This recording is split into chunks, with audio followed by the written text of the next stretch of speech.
நீங்க என்ன சாதாரண நடுவராங்க? அப்புறம் என்ன ஸ்பெஷல் மசாலா தோசை நடுவரா? இல்ல கொஞ்சம் பெப்பர் கூட சேர்த்துக்கங்க சார். அது ஆஃப் ஆயில்ல போடுவாங்க. முட்டை தோசையிலயும் போடலாம் சார். பேசுங்க முட்டை. நடுவர்களே உங்களை பத்தி 4 வரி கவிதை எழுதிட்டு வந்திருக்கேன் சார். அந்த கவிதையை சொல்லும்போது இங்க இருக்க ஆண்கள் பெண்கள்ட்ட இருந்து எப்படி கைதட்டு பறக்கும் பாருங்க. இங்க சொல்லு பாப்போம். உண்மையிலேயே நடுவர் சாதாரண நடுவர் இல்லங்க.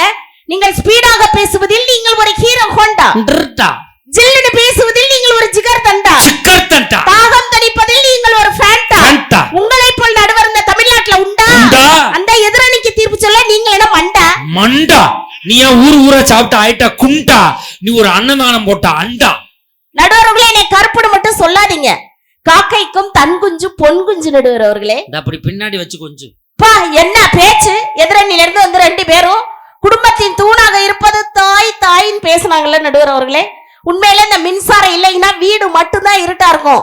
ஒவ்வொரு குடும்பத்திலையும் தாரம்னு ஒருத்தி இல்லைன்னா உங்க வாழ்க்கையே இருட்டா போயிடும். அதனாலதான் நாங்க யூபிஎஸ் பேசி வச்சுக்கோம். ஒரு பெண் பந்த கால் போட்டு வந்தாதான் சார் நீங்க எல்லாம் சொந்த கால்ல மண்டபத்துல கல்யாணத்தை முடிக்கிறோம். கல்யாணம் முடியாத வரைக்கும் நீங்க எல்லாம் சாதாரண மனுஷன்.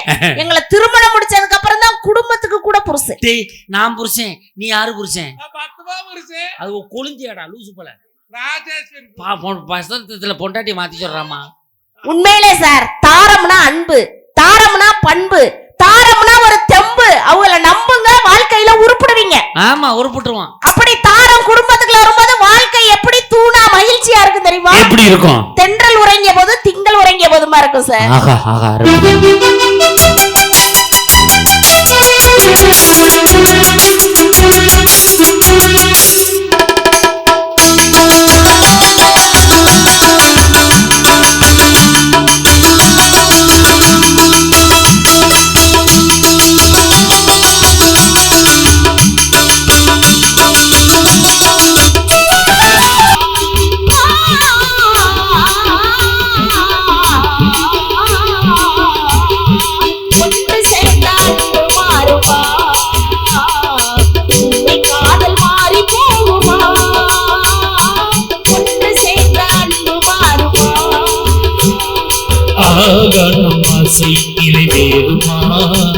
கடல் அலையை போல ஓய்ந்து போக நேருமா.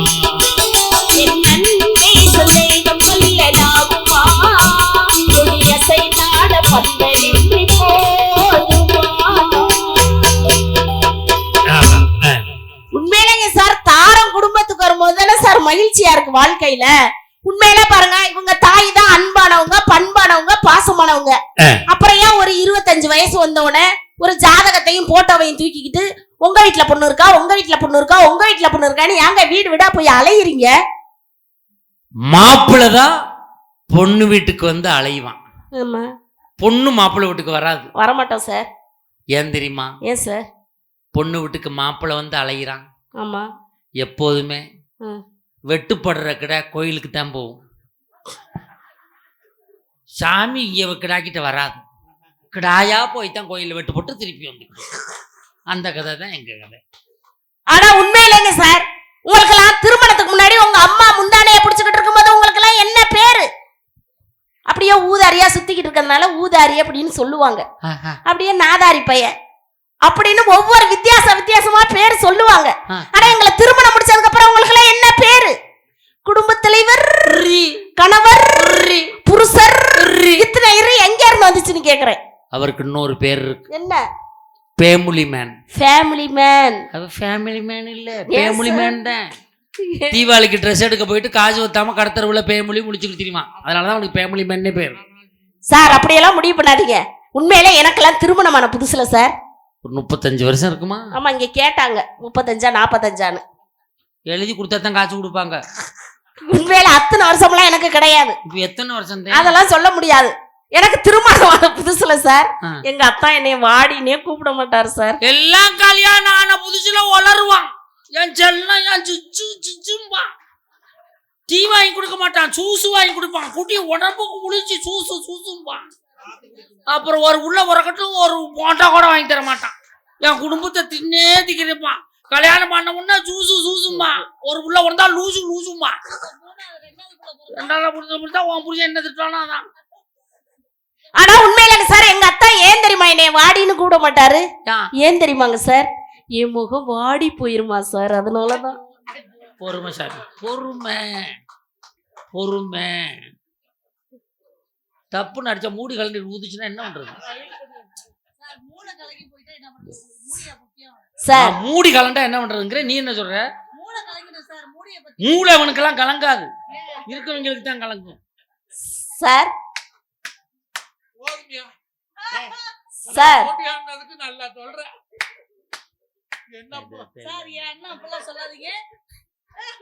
நான் மூடி கலண்டுங்கிறேன், நீ மூளை கலங்கிருங்கிற. இவன் மூலம் கலங்கிருக்கிற. ஏன்டா இந்த பாடுபடுத்துறீங்க? ஆமா, அப்படி அடிச்சா உட்கார்ந்து கடம்ல மேலோட்டமா போயிடணும். சார் அடிச்சுக்க வேண்டியது ஏன் புருஷன், இங்க ஏன் ஆளால அடிச்சுக்கிட்டு கிடக்குறீங்க? மூலம் போ, உனக்கு அவன் ஞாபகம் வந்துருக்கா?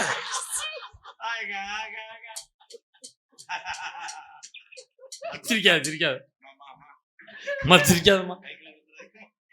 சாரி உண்மையில சார் அப்பா வீட்டுல இருக்கும் சரியா தப்பா நான் செய்கிறது, சரியா தப்பா நல்லது எது கெட்டது எதுன்னு தெரியலையப்பா, எனக்கு புரியலையப்பா. சரியா தப்பா செய்கிறது, சரியா தப்பா நல்லது எது கெட்டது எதுன்னு தெரியலையப்பா, எனக்கு புரியலையப்பா. கருவறை முதல் கல்லறை வரைக்கும் சில்லறை வேணும் நண்பா. கருவறை முதல் கல்லறை வரைக்கும் சில்லறை வேணும் நண்பா. அந்த கடவுளை கூட பார்க்கணும்னா காசு வேணும் நண்பா. சரியா தப்பா செய்கிறது, சரியா தப்பா நல்லது எது கெட்டது எதுன்னு தெரியலையப்பா, எனக்கு புரியலையப்பா. உண்மையில சார் எப்பவுமே நாங்க தாரமெல்லாம் எங்க அப்பா வீட்டுல இருக்கும்போது பண்பாடோட வளர்த்திருப்பாங்க எங்களை. எங்க அப்பா வீட்டுல இருக்கும்போது பாத்தீங்கன்னா எந்த ஒரு காஃபி டீனாலும் சுட சுட குடிப்பேன் சார். ஆனா என்னைக்கு எங்க அத்தான திருமணம் முடிச்சனோ அன்னையில இருந்து எந்த ஒரு காஃபி டீ நான் அப்படி ஆத்தி ஆத்தி ஆத்தி ஆத்தி ஃப்ரிட்ஜுக்குள்ள வச்சு அப்புறம் தான் சார் குடிப்பேன். ஏமா அத்தா நெஞ்சுக்குள்ள இருக்காரு, அவருக்கு சுற்றுமுள்ளக்கா அப்படின்னு ஒரு நல்ல எண்ணம் தான் சார்.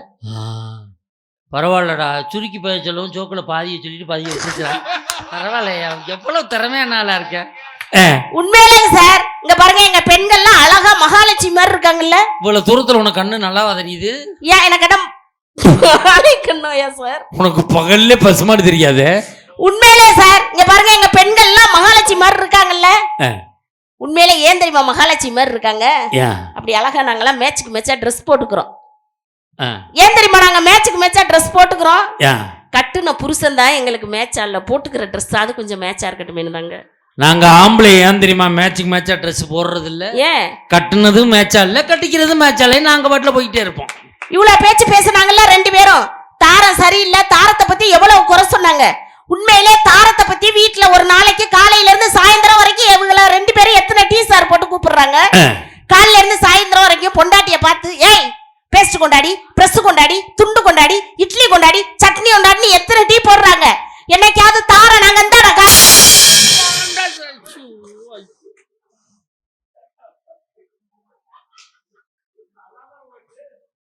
செல்லு கில்லு பிஸ்கட் எல்லாம்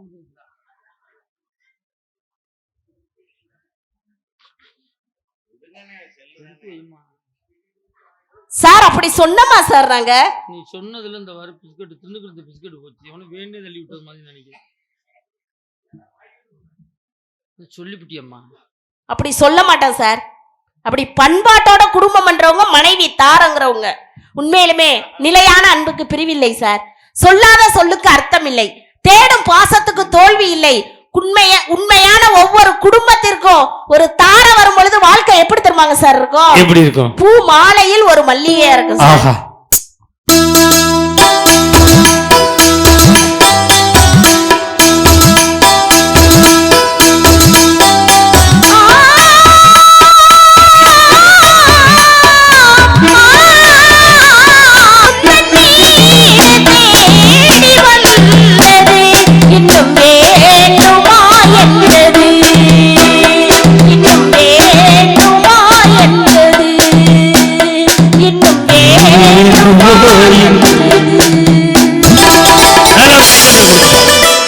அருமையான குரல் வளம். நன்றிங்க சார். நீங்க இப்ப பட்டிமன்றத்துல 600 தானே இப்ப பட்டிமன்றம் பேசியிருக்கீங்க. ஆமா சார். நம்ம டீமுக்கு வந்துட்டீங்கல்ல. சரிங்க சார். 300 பேசி என்னமா நன்றிங்க சார். அந்த அளவுக்கு டெவலப் ஆவீங்க. நன்றி. நீங்க 100 வயசுக்கு மேல வாழணும்னு என் மக்கள் சார்பா வாழ்த்துறோம். நன்றிங்க சார். நீ எத்தனை வயசுல வாழணுமோ உன் புருஷன்ட்ட போய் கேளு. நான் இருக்கும் வரை நீ வாழ்வாய். எனக்கு அப்புறம் லேட்டாவா உன்னையெல்லாம் கூட்டிட்டு போக முடியாது. பாஸ்போர்ட் இல்லை, விசா போட முடியாது. நீ அவரோட சேர்ந்து வா. நீங்கெல்லாம் ஒன்னா வாங்க. டேய் நீ என்னோடவே வந்துரு. அங்கே ஆள் தேவைப்படுது, நம்ம அங்கே கூட்டிட்டு போவோம்டா. திருவங்கடத்தை கூட்டுவா மறந்துடாம. அவனுக்கு கெழுப்புக்குத்தேன். ஹலோ சார், உண்மையிலே சார் ஒரு குடும்பத்துல தூணா இருப்பது என்னைக்குமே தாரம் தாங்க சார். உண்மையிலே மனைவிக்கு தாரத்துக்கு மனைவிக்கெல்லாம் ஒரு பேர் இருக்கு சார். தாரத்துக்கு மனைவிக்கு தாரம்னு ஒரு பேர் இருக்கு சார். ஏன் தெரியுமா மனைவிக்கு தாரம்னு ஒரு பேர் இருக்கு? அப்படி நாங்க கல்யாணம் ஆகி வந்த உடனே குடும்பத்துல அப்படி அன்பை தாரோம், பண்பை தாரோம், பாசத்தை தாரோம், கணவனுக்கு முத்தத்தை தாரோம், குழந்தை குட்டிய பெத்து தாரோம். அதனால எங்களுக்கு தாரம்னு ஒரு பேர். உங்களுக்கு ஏதாவது இருக்கு? மனைவிக்கு அதனாலயா தாரம் பேர் வச்சான்? ஆமா. ஏன் தெரியுமா மனைவிக்கு தாரம் பேர் வச்சான்? ஏன் சார்? இப்ப சொல்றேன், நீங்க குறிச்சுக்க. உங்களை கல்யாணம் பண்ணக்கு அப்புறம் எங்க அப்பா அத்தால விட்டு தாரம், எங்க அண்ணன் தம்பியை விட்டு தாரம், எங்க அக்கா தங்கச்சியை விட்டு தாரம், கடைசியில கடையில போய் தாரம், ட்ரிபிள் எக்ஸ் ரம், டைமண்ட் ரம். அதனாலதான் உங்களுக்கு பேர் தாரம். ஆனா உண்மையிலங்க சார், நீங்க என்னதான் பேசினாலும் கூட ஒவ்வொரு கணவனுக்கு பாதுகாப்பு மனைவி நாங்க தானே சார். எப்படி சொல்றீங்க? உண்மையிலே நீங்க தனியா 2 வீலர்ல போங்க, காவல்துறை என்பவர் வழிமறிச்சு நிறுத்துவாங்க. நிப்பாட்டு, ஆர்சி புக் இருக்கா, இன்சூரன்ஸ் இருக்கா, ஹெல்மெட் இருக்கா, மாஸ்க் இருக்கான்னு இப்படி 1008 கேள்வி கேட்பாங்க உங்களை. அப்படி என்ன மாதிரி அழகான மனைவி. மரியாதை அழகான இல்ல, அகலமான வார்த்தை திருத்தம் தேவை. உண்மையிலே என்ன மாதிரி மனைவிய பைக்ல அழைச்சிட்டு போனா எந்த ஒரு காவல்துறை என்பரும் வழிமறிச்சு நிறுத்த மாட்டாங்க சார். ஒவ்வொரு கணவனுக்கு பாதுகாப்பே மனைவிமார்கள் நாங்க தான் சார். எப்படி சொல்றீங்க? அதான் சார், 2 வீலர்ல நாங்க போனா காவல்துறை என்பவர் வழிமறிச்சு நிப்பாட்டுவாங்க. நீ வேற எப்படி நிப்பாட்டுவான்? நான் போனேன் நேரத்தை என்னை நிப்பாட்டினார். ஆர்சி புக் எடு, லைசன்ஸ் எடுனாரு. நான் உமாநாத் குரூப்னு அப்ப எல்லாத்தையும் எடுறா, வண்டி எடுறான்ட்டாங்க. அந்த நேரம் ஒருத்தன் பொண்டாட்டியோட போனா விட்டுட்டார். நான் கேட்டேன், சார் தனியா வந்தா பிடிக்கிறல, பொண்டாட்டியோட விட்டுருக்கீங்களே ஏன் சார்னு கேட்டேன். ஒண்ணு இல்லை தம்பி, அவனே ஒரு கிரகத்தோட போய்கிட்டு இருக்கேன், நம்மதுக்கு இன்னொரு கிரகத்தை இருக்க, அப்படிதான் போடான்னு சொன்னார். ஆனா உண்மையிலேங்க சார், நம்ம சொல்லல, நம்பிக்கை இல்லாத இடத்தில் அன்பு இருக்காது சார். ஆமாமா. அன்பு இல்லாத இடத்தில் சந்தோஷம் இருக்காது. கரெக்டுமா. சந்தோஷம் இல்லாத இடத்தில் உங்களுக்கு வாழ்க்கையே இருக்காது. எப்படி இப்படிலாம் உங்களுக்கு தெரியுது? அப்படி நம்பிக்கையும் சந்தோஷத்தையும் ஒரு தாரம் எப்படி தெரியுமா கொடுப்பா? எப்படி கொடுப்பா? பால் வண்ணம் பருவங்கண்டு மாதிரி கொடுப்பா சார்.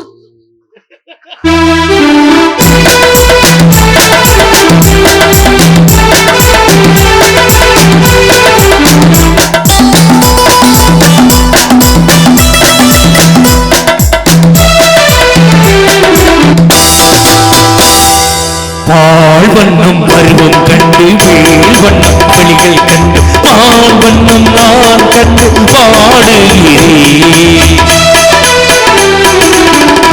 வண்ணம் அங்கே கண்டேன், கை வண்ணம் இங்கே கண்டேன், நெஞ்சே கண்டேன், வண்ணம் நோய் கொண்டு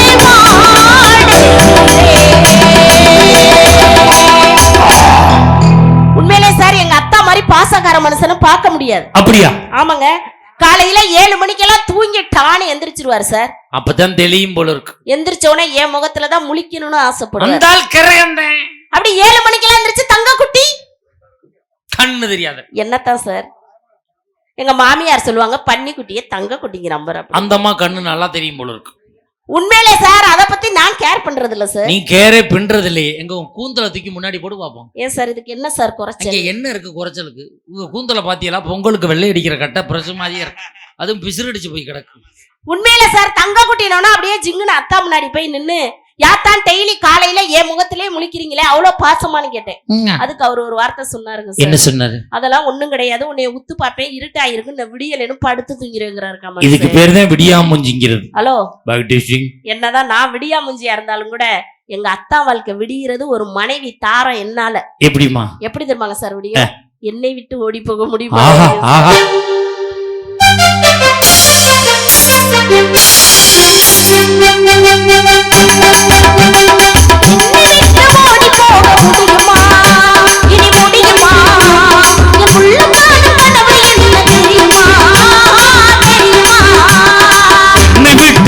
போக முடியுமா?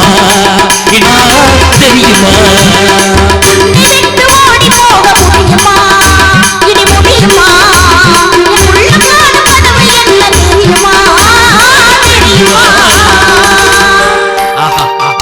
உண்மையிலே நடுவர் அவர்களே, ஒரு குடும்பத்துல கணவனுக்கு மனைவிக்கு சண்டை வந்துருதுங்க சார். ஒரு குடும்பத்துல கணவனுக்கு மனைவிக்கு சண்டை வந்துருது. பூங்காற்று வேணுமா? எனக்கு வேணாம், பாட்டு பாப்பமான்னு பார்த்தோம். உண்மையிலேங்க சார், ஒரு குடும்பத்துல கணவனுக்கு மனைவிக்கு சண்டை வந்துருச்சுன்னு வச்சுக்கோங்க சார், அதை தான் பெத்த புள்ள வந்து அந்த அப்பா அம்மா சண்டையை சமாதானப்படுத்தும். அந்த சைத்தானாலதான் சண்டையே வந்திருக்கும். உண்மையிலே சார், எனக்கு எங்க அத்தானுக்கு சண்டை வந்துருச்சுன்னு வச்சுக்கோங்களேன், என்னை சமாதானப்படுத்துறதுக்காண்டி அழகா அப்படி பீச்சுக்கு கூட்டிட்டு போவார். அப்படி பீச்சுக்கு கூட்டிட்டு போய் அப்படியே அவர் மடியில என்னை சாய வச்சு என் தலைய வருடி விட்டு, இந்த நூடுல்ஸ் மண்டையவா 4 வரி கவிதை சொல்லுவார் பாருங்க. அந்த வானம் தெரியவில்லை, அந்த நிலவு தெரியவில்லை, அந்த கடல் அலைகள் கூட தெரியலடி செல்லம் அப்படின்னாரு. உடனே நான் கேட்டேன், அவ்வளவு அழகா இருக்கனா தான் அப்படிங்கிறேன், அவளை அகலமா எல்லாத்தையும் மறைச்சுக்கிட்டு படுத்துக்கிட்டடி அப்படின்ட்டாரு. எனக்கு இந்த பக்கம் இருந்த ஆளுகளே இப்ப தெரியலையே. என்னதான் குடும்பத்துல சிறு சிறு ஊழல்கள் இருக்கும்போது அந்த குழந்தை அந்த அப்பா அம்மா சண்டையை எப்படி சமாதானப்படுத்தும் சார்? அதுதான் மகிழ்ச்சி சார் வாழ்க்கையில.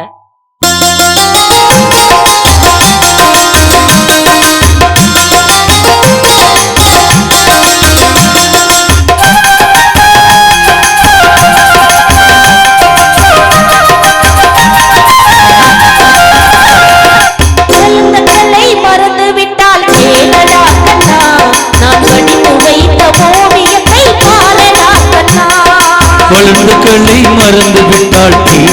கண்ணா, அவள் வடித்து வைத்த ஓவியத்தை பாரடா கண்ணா. குடும்பங்களை போதுமென்று கூறடா கண்ணா, குடும்பங்களை போதுமென்று கூறடா கண்ணா, இந்த கூட வேறு கலைகள் வேறு ஏறடா கண்ணா. குழந்தைகளை மறந்து விட்டால் கீழடா கண்ணா, அவள் வடித்து வைத்த ஓவியத்தை பாரடா கண்ணா.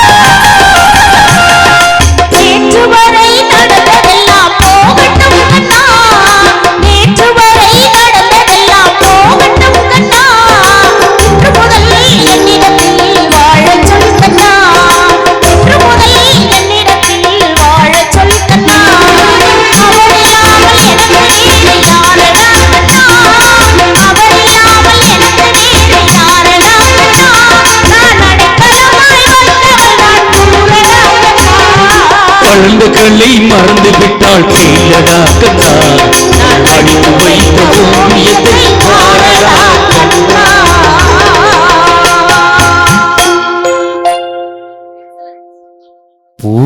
பூங்காத்து திரும்புமா, ஏன் பாட்டு விரும்புமா, பாராட்டு மடியில் வச்சு தாலாட்டு, எனக்கொரு தாய்மடி கிடைக்குமா. பூங்காற்று திரும்புமா, ஏன் பாட்டு விரும்புமா,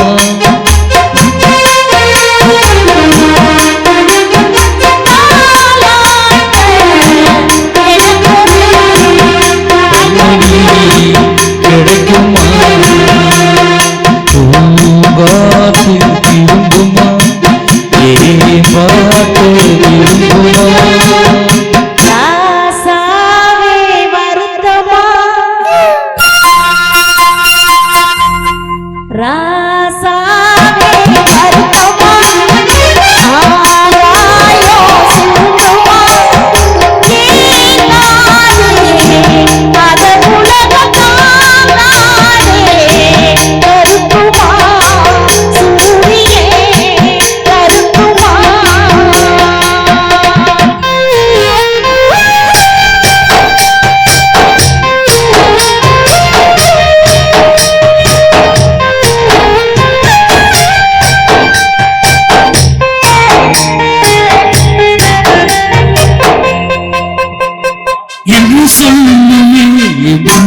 வாங்கல மெத்த வாங்கல பெத்த வாங்கல யாருக்கு தானில்ல இதோ என் பாட்டுக்கு நான் பாட்டு பாடி சொல்லாத சோகத்தை சொன்னேன்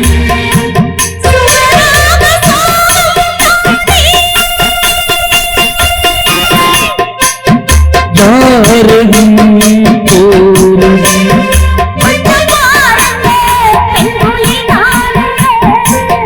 அடி நீவானா அந்த குயில் யார் வீட்டு சொந்த குயில் ஆத்தாடி மனசுக்குள்ள காத்தாடி பறந்தடி உலகந்தா மறந்தடி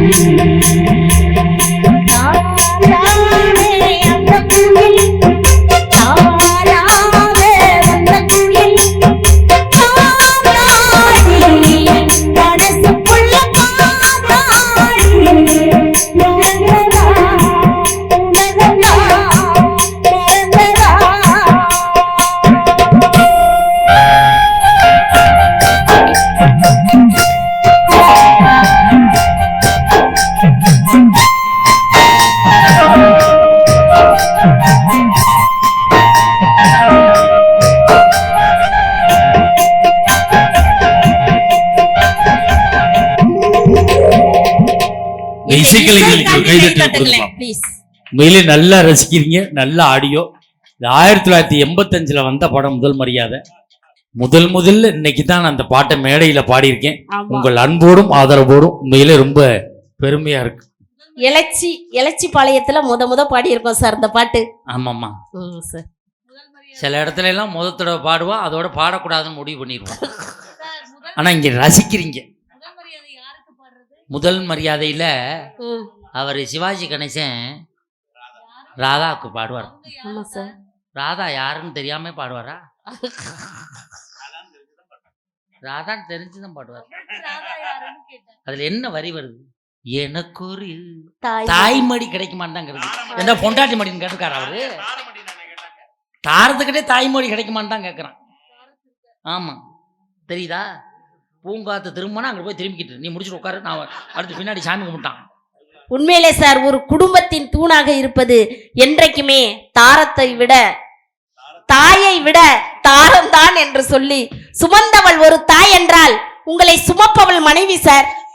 வளர்த்தவள் தாய் என்றால் உங்களை வாழ வைப்பவள் மனைவி. கரு தந்து உயிர் தந்தவள் உங்க தாய்னா, கற்பு தந்து உங்களை கடைசி வரைக்கும் காத்து நிற்பவள் மனைவிதான் என்று சொல்லி இதுவரை கேட்டு சுவைத்த உங்களின் திருப்பாதங்களை பணிந்து நன்றி கூறி விடைபெறுகிறேன். நன்றி, வணக்கம். அருமையான பேச்சு, அருமையான பாட்டு. மற்ற ஊருக்கும் நம்ம ஊருக்கும் ஒரே ஒரு வித்தியாசம்தான். மற்ற ஊர்னா பிடிக்கலைன்னா எந்திரிச்சு போயிடுவாங்க. இங்க அங்கே படுத்துருக்குறாங்க. அப்பப்போ முழிச்சு பார்க்குறாங்க, இன்னும் இங்கே போகலேன்ட்டு அப்புன்னு படுத்துக்கிறாங்க. இதுதான் எங்களுக்கு மிகப்பெரிய மகிழ்ச்சி, சந்தோஷம். சில ஊர்ல எல்லாம் பேச விட மாட்டாங்க. நேற்று ஒரு ஊரில் பட்டிமன்றம் தான் ஆரம்பித்தா ஒருத்தன் முன்னாடி விழுந்தான். நடுவுறானே அப்படின்னா நடுவுறான். 100 ரூபா அன்பளிப்பு. பேர் சொல்லாதா, திட்டுவான்னு சொல்லாதா. திருப்பி 1/2 மணி நேரம் ஆச்சு. என்னை ஒருத்தன் சுரண்டனான். நான் பார்க்குறேன், அதே ஆள் சுற்றி வந்துட்டான். மறுபடியும் 150 ரூபா கொடுத்தான். ஒரே ஆள் 250 ரூபா அன்பளிப்பு கொடுத்தான். எல்லாம் பட்டிமன்றம் முடிச்சு வீட்டுக்கு போயிட்டாங்க. அவன் மட்டும் போகலை யாடான்னு கேட்டேன். போதையில் எல்லாத்தையும் கொடுத்துட்டேன். பொண்டாட்டி திட்டுவா, திருப்பி தந்துருங்கிறான். நான் என்னடா பண்ணுறதுன்னு கேட்குறேன். 3 மணி நேரம் வச்சுருந்தா இல்லை 10 ரூபா சேர்த்து கொடுன்னு கேட்குறான். ஐயா, அவள் யாரான்னு பார்த்தா கொரோனாவில் வட்டிக்கு விட்டு போண்டியா போனவனா இருக்கான். என்கிட்ட வசூல் பண்ண தெரிகிறான். நானே வசூல் பண்ண முடியாமல் தான் ஊராக பை தூக்கிட்டு சுற்றுறேன். இப்போ நல்ல கேள்வி கேட்டிருக்காங்க. குடும்பத்தின் தூணாக இருப்பது பெற்ற தாயா, கட்டிய மனைவியா? தாயா தாரமா? உண்மையில இவங்க சொல்ற பார்க்கும்போது அவங்க பக்கம் சரியா தெரியுது. பொண்டாட்டினால தொந்தரவு சார். உண்மை. எல்லாரும் அவன் பொண்டாட்டி ஊருக்கு போறோம்னு சொன்னா எல்லாம் சந்தோஷப்படுறான். ஏன்? பொண்டாட்டி பசியேத்தி விட்டுட்டு வர்றான். பசியேத்தி விட்டு மச்சானுக்கு ஃபோன் பண்ணி வேற கேட்குறான், உங்க அக்கா வந்துருச்சா? பாசம் இல்லை, பசி இல்லாமல் பாதியில் திரும்பி வந்து தொலைஞ்சாலும் தொலைஞ்சிருவாரேன்னு தான். என் பொண்டாட்டி போன வாரம் ஊருக்கு போகிறோம்னா போடின்ட்டேன். போன ஒரு வாரத்தில் திருப்பி வர்றேன்னு போன் அடிக்கிறான். நேற்று வர்றேன், அத்தாடி வர்றாளா, வீட்டை கூட்டி பெருக்கி பாட்டையெல்லாம் பக்கத்து வீட்டில் தூக்கி போட்டு அவங்க அடிச்சுட்டு கிடக்குறாங்க. எப்படி வந்துச்சுன்னே தெரியாமல் எல்லாம் சாம்பிராணி புகையெல்லாம் போட்டு எல்லாம் கிளப்பி விட்டேன். வந்தவன் வீட்டை பூரா சுற்றி பார்த்தா ஒரு எவிடன்ஸும் கிடையாது. நேராக சமயக்கட்டுக்குள்ளே போனவன் வந்து என் சட்டையை பிடிச்சிக்கிட்டா. சிகரெட் குடிச்சியா? இல்லை. உண்மை சொல்லி சிகரெட் குடிச்சியா? சத்தியம் பண்ணு. குடித்தேன். எத்தனை? 3. 3 5 5. எப்படி கண்டுபிடிச்சான்னு கேட்குறேன். தீப்பெட்டியில் 60 குச்சி இருந்துச்சு, இப்போ 55 குச்சி தான் இருக்குன்னு போட்டு உதைக்கிறாயா. என்ன பொறுப்பு? அதுக்காக நான் சிகரெட் குடிக்கிறேன் நிப்பாட்டிட்டேன், டெக்னிக்கை மாற்றிட்டேன். கேஸ் அடுப்பில் லைட்டரில் பேப்பரை பிடிச்சி குடிச்சுக்கிட்டு இருக்கேன். வேலையை காட்டுவேன். ஆனால் தாய் எப்படிப்பட்டவள், மனைவி எப்படிப்பட்டவள்? உண்மையிலே அரண்மனை போல வீடு கட்டினாலும் அங்கே அம்மா இல்லை என்றால் அது அனாதை இல்லம்தான் நண்பர்கள். பெற்ற தாய் எப்படிப்பட்டவள்? உண்மையிலே ஏதாவது வாங்கி கொடுத்தால் சந்தோஷப்படுபவள் மனைவி, ஏதாவது வாங்கி கொடுத்தால் சந்தோஷப்படுபவன் பிள்ளை, ஏதாவது வாங்கி கொடுத்தால் சந்தோஷப்படுபவள் சகோதரி, ஏதாவது வாங்கி கொடுத்தால் சந்தோஷப்படுபவன் சகோதரன். ஆனால் என்ன வேண்டும் என்று கேட்டாலே சந்தோஷப்படக்கூடியவள் நாம் பெற்ற தாயாக மட்டும்தான் இருக்க முடியும். என்னம்மா வேணும்? நீ நல்லா இருந்தா போதும்டா சாமி. இதுதான் பெத்த தாயோட வார்த்தை. உண்மையில 50,000 ரூபாய்க்கு பட்டுச்சேலை கட்டியிருந்தாலும் புள்ள மூக்கு ஒடிக்கிட்டு ஒடியாந்துச்சுன்னா அந்த முந்தானை எடுத்து 50,000 ரூபாய் பட்டுச்சேலைன்னு பார்க்க மாட்டா. அந்த மூக்கை சிந்தி பிள்ளை முகத்தை துடைத்து விடக்கூடியவள் தான் பெற்ற தாய் என்ற ஒரு தெய்வம். உண்மையில நம்ம நினைக்கிறோம் பெற்ற தாய் எப்படிப்பட்டவள், நம்ம என்ன பண்ணுவோம், எப்படி வளருவோம்னே தெரியாது. அந்த பிள்ளைகளுக்கு பேச்சு சொல்லி கொடுப்பா பாருங்க, அது அந்த பெற்ற தாய்கிட்ட தான் தெரியும். அவன் அந்த செட்டு பையலுக்கு 1.5 வயசு பிள்ளைகள்லாம் பேசும், இந்த பிள்ளை பேசாது. இந்த தாய் பிள்ளைய தூக்கி வச்சுக்கிட்டு அம்மா சொல்லு, அத்தை அத்தை அத்தை அத்தை சொல்லு, அத்தை சொல்லு, அத்தை சொல்லு. அந்த பிள்ளையோட முகத்தையே பார்ப்பா. எப்போ அந்த பிள்ளை நாக்க அசைக்கும் அத்தேன்னு சொல்லும். அந்த ஒரு பிள்ளை 8 வயசுல 8 மாதத்தில் நடந்துடும். ஒரு பிள்ளை 1.5 வயசு வரை நடக்க மாட்டான். என் பிள்ளை நடந்துருவான்னு சுடுதண்ணியை ஊற்றி காலில் எண்ணெயை தேய்ச்சி தேய்ச்சி தேய்ச்சி தேய்ச்சி அந்த பிள்ளைய நடக்க விட்டு அதை சந்தோஷப்படக்கூடியவள் தான் நம்ம பெற்ற தாய் என்கிற தெய்வம். படிக்க மாட்டான், ஊர் சுற்றுவான். எல்லாரும் சொல்லுவாங்க அந்த பையன் படிக்க மாட்டான்னு. ஆனால் பெற்ற தாய் மட்டும் ஒருபோதும் நம்பிக்கையை இழக்க மாட்டாள். என் பிள்ளை படித்து அவனும் வேலைக்கு செல்வான் என்று அவனை உயரிய சிந்தனையோடு பார்க்கக்கூடியவள் பெற்ற தாயாக மட்டும்தான் இருக்க முடியும் நண்பர்களே. பொழுதுக்கு வேலை பார்த்துட்டு போய் வீட்டில் தூங்குவா, அசதியில். அவள் கல்லை கொண்டு அடித்தா கூட எந்திரிக்க மாட்டான், அவ்வளவு உடம்பு டயர்டாக இருக்கும். ஆனால் பச்சை புள்ள ஒன்று சின்ன எறும்பு கடிச்சு அப்படின்னா கூட வாரி சுருட்டி எடுத்து அணைத்துக் கொள்பவள் நம்மை பெற்ற தாய் என்கிற தெய்வம். ஒரு அம்மாவுக்கு பிரசவ வலி வந்துருச்சு, ஆஸ்பத்திரியில் சேர்த்தாங்க. கடுமையான பிரசவ வலி. 3 மணி நேரம் போராடி அந்த குழந்தைய பிரசவம் பார்த்துட்டாங்க. கடைசியில் டாக்டரு அந்த தாய்க்கும் பிள்ளைக்குமான தொப்புள் கொடியை நறுக்க போகிறாரு. அந்த நறுக்க போகும்போது அந்த தாய் சொல்கிறா, சார் வலிக்காமல் கட் பண்ணுங்க அப்படிங்கிறா. டாக்டர் சொல்கிறார், 3 மணி நேரம் இவ்வளவு பிரசவ வலியை போராடினியம்மா, இதை உன்னால் பொறுக்க முடியாதா அப்படி கேட்கும்போது அந்த தாய் சொன்னாள், நான் பொறுத்துக்கிறேன் ஐயா, ஆனால் அந்த பச்சை புள்ள பொறுத்துக்காது, அதுக்கு வலிக்காமல் அந்த தொப்புள் கொடியை நறுக்குங்கன்னு சொன்னான். உண்மையிலே அப்படிப்பட்ட தாய் ஒவ்வொரு குடும்பத்திலும் தூணாக இருக்கிற பொழுதுதான் குடும்பத்தின் மகிழ்ச்சி அடைகிற காரணத்தால் குடும்பத்தின் தூணாக இருப்பது பெற்ற தாயை என்று நான் தீர்ப்பளிக்க முடியாது.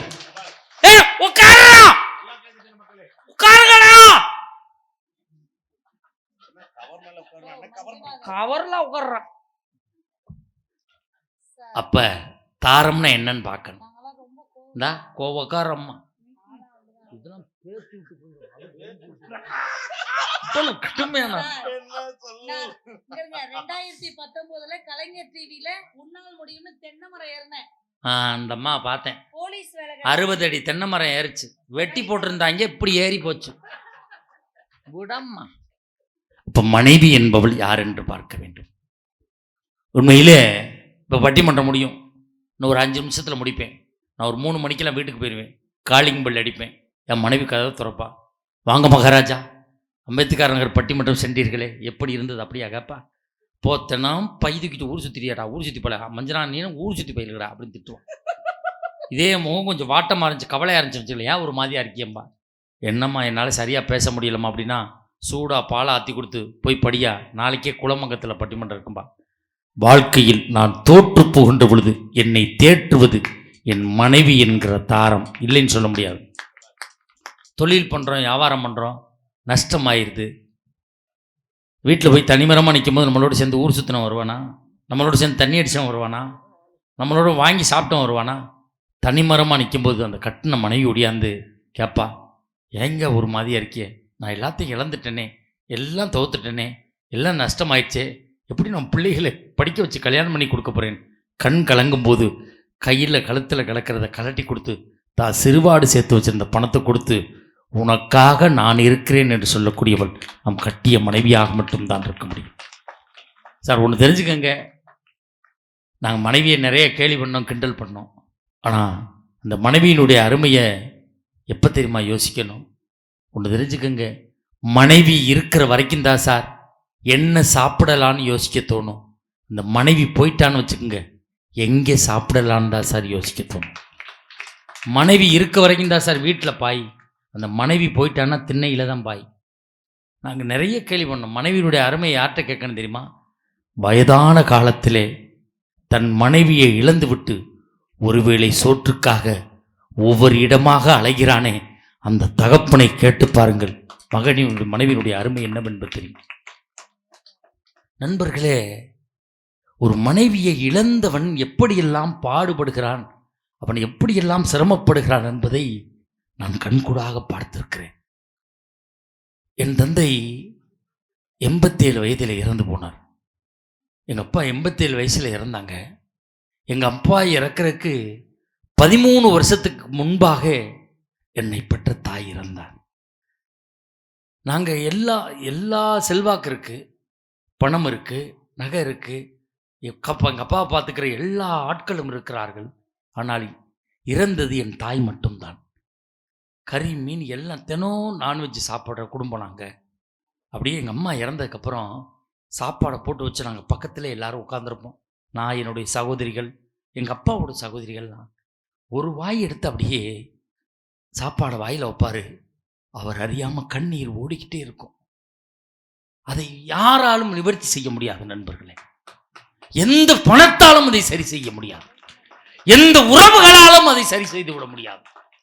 பிள்ளையாக இருக்கட்டும், தன் தந்தைக்காக உயிரை கொடுக்கிற பிள்ளையாக இருக்கட்டும், தன் தந்தைக்காக உயிரை கொடுக்கிற மகளாக இருக்கட்டும், தன் தந்தைக்காக உயிரை கொடுக்கிற சகோதரியாக இருக்கட்டும், அண்ணனாக இருக்கட்டும், ஆனால் உயிரைத்தான் அவர்கள் கொடுப்பார்கள். ஆனால் கட்டிய மனைவி தன் உடலையே கணவனுக்காக கொடுத்திருக்கிறாள். அதை யாராலும், அந்த உணர்வை, அந்த பிரிவை யாராலும் எந்த பணத்தாலும் சரி செய்து விட முடியாது. அவர் பெரிய ரசிகராக இருக்கலாம், ஒரு படம் அவருடைய சோகத்தை தணிக்கும் என்றால் தணிக்காது, ஒரு பட்டிமன்றம் அவருடைய சோகத்தை தணிக்கும் என்றால் தணித்து விட முடியாது, கோடி கோடியான பணம் அவருடைய சோகத்தை தணிக்கும் என்றால் தணித்து விட முடியாது, அவர் போட்டிருக்கிற நகை எதுவுமே அவருடைய சோகத்தை தணித்து விட முடியாது. நண்பர்களே, அவருடைய பிரிவை அவரே சகிக்க முடியாது. அவரால் மட்டுமே காலப்போக்கில் அதை மாற்றிக்கொள்ள முடியும்.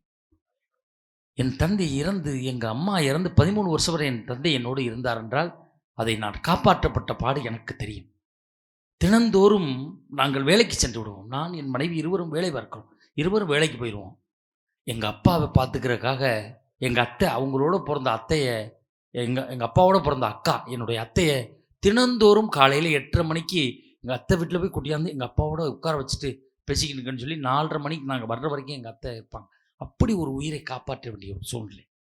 உண்மையிலே நண்பர்களே, மனைவி என்பவர் உண்மையிலே அதை இழந்து பார்த்தால்தான் அவளுடைய வேதனையும் வலியும் யாருக்கா இருந்தாலும் புரியும். நண்பர்களே, உண்மையிலே மனைவி இருக்கும்போது தெரியாது, அந்த மனைவி என்பவள் நம்மை விட்டு பிரிகிற போதுதான் தெரியும்.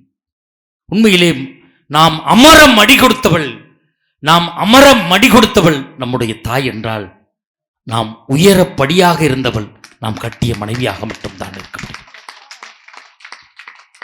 சார், மனைவிக்கும் தாய்க்கும் என்ன சார் வித்தியாசம்?